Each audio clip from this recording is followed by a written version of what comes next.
seemed to fall apart from there. How do you summarise the way the game went? Yeah, I think probably for 55, 60 minutes up until it went 2-1, it was a pretty even game. I think the first half, we did well to kind of wrestle control of it in the middle part of that first half and then go a goal up. And then had a massive chance at 1-0 to put it to 2-0. I think those kind of confidence and momentum swings for us are big moments, and then we concede a goal just before half-time, which kind of kills the momentum and confidence, and second half we just weren't good enough. We just got out-fought, out-competed, and there was a big dividing quality of the quality of their attacking front third against our defence. It was pretty clear to see. You mentioned the goal conceded right on the half-time break. The second week in a row that's happened. Is that become a bit of a concern for you when that happens right on the half-time break? And how demoralising was it for the group? Because it felt like in the second half, as you said, Macarthur did right over the top. Yeah, I think so. I think sometimes it's a culmination, a second half performance like that where we concede a lot of goals. I think that's a culmination of a lot of little things over a lot of games and a long season where there's only so many times you can keep picking the group up before obviously some of that confidence and momentum goes, and you could see it in the second half. But we just weren't good enough. And against a good side, they're playing for finals. They've got some real attack and threats.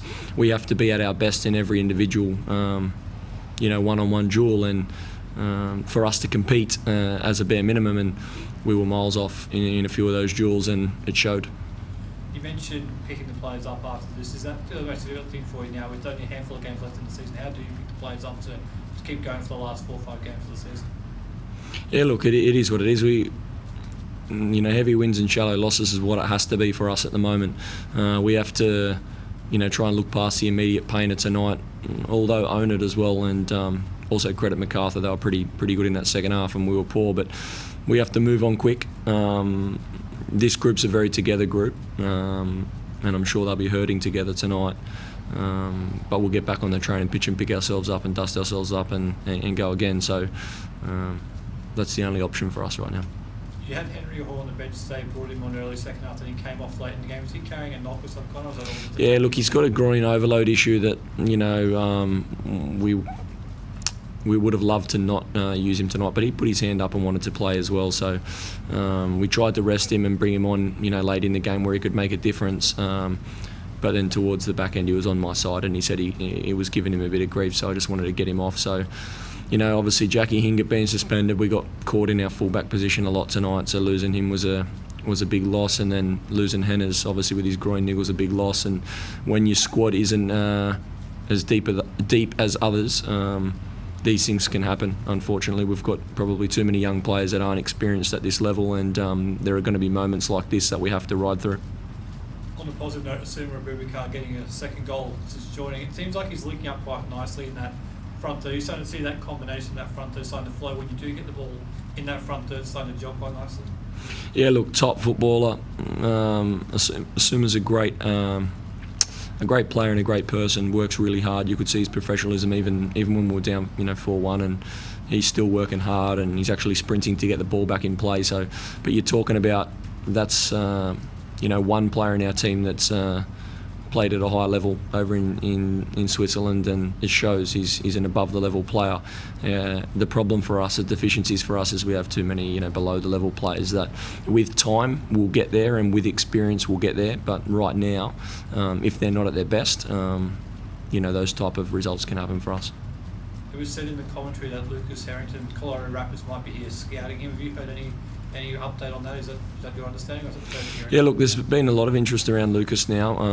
Obviously, his performances, not so much tonight. I don't think Lucas was our biggest issue, if I'm honest. I think he had a really hard task today because the support around him, we lost our structures and our processes at times defensively.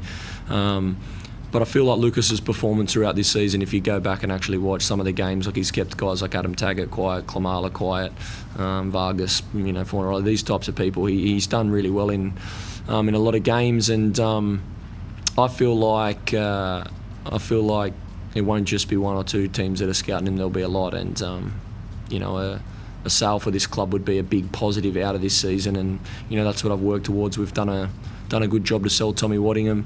Like I said this week, it would have been nice to actually hold on to Tommy for longer. I think we could have probably doubled or tripled the sale had he kept scoring at that rate, and we held on to him. But the club's in the type of position where we need that money, and we need that money to keep the place alive. And Lucas, hopefully there's a sale there for Lucas, and that can be another positive from this body of work that we've pulled a 17-year-old kid out of our own state, and then made him a fully fledged professional footballer. And if we can get a big sale for him, hopefully those finances come in very handy for us, because we do need it.